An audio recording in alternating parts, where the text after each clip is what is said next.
बातमी पैठणमधून पैठणमधील खेरडा लघु प्रकल्प हा कोरडा ठाक पडलेला आहे। त्यामुळे खेरडा परिसरामध्ये भीषण पाणी टंचाई निर्माण झालेली आहे। पाणी साठा नसल्यानं शेतकरी ही चिंतेत आहेत। येत्या 8 दिवसात दमदार पाऊस झाला नाही तर या परिसरातील शेतकऱ्यांचं गावकऱ्यांवर पाणी टंचाईचं मोठं संकट हे ओढावणार आहे।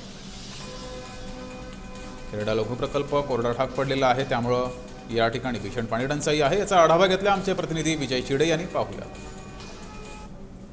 पावसाळा लागून तब्बल 1 महिना उलटला आहे, तरी देखील मराठवाड्यातील अनेक भागांमध्ये पावसाने हजेरी लावली नाही।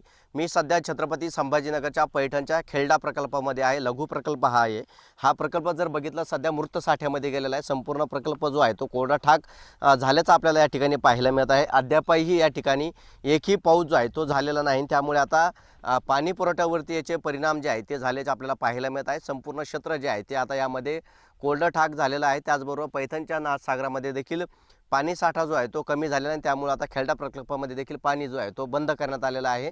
आणि त्यामुळे आता या परिसरात असणाऱ्या 25 ते 30 गावांपेक्षा अधिक गावांचा जो आहे तो आता पिण्याचा व गुराचा पाण्याचा प्रश्न जो आहे तो ऐरणीवरती येणार आहे। त्याचबरोबर या भागातून आता शेतीसाठी लागणारं पाणी जे आहे ते देखील बंद करण्यात आलेलं आहे। त्यामुळे आता याचे विपरीत परिणाम जो आहे तो आता शेतकऱ्यांवरती होत असल्याचे आपल्याला पाहायला मिळत आहे। सध्या खेरडा प्रकल्पामध्ये मी उभा आहे, या ठिकाणी जर बघितलं तर संपूर्ण कोरडा ठाक जो आहे तो हा प्रकल्प झाल्याचा पाहायला मिळत आहे।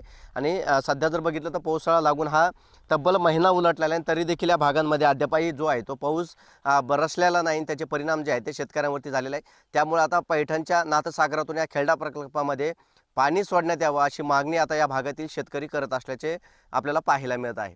कॅमेरा पर्सन संतोष सिरसाटसह विजय चिडे, छत्रपती संभाजीनगर।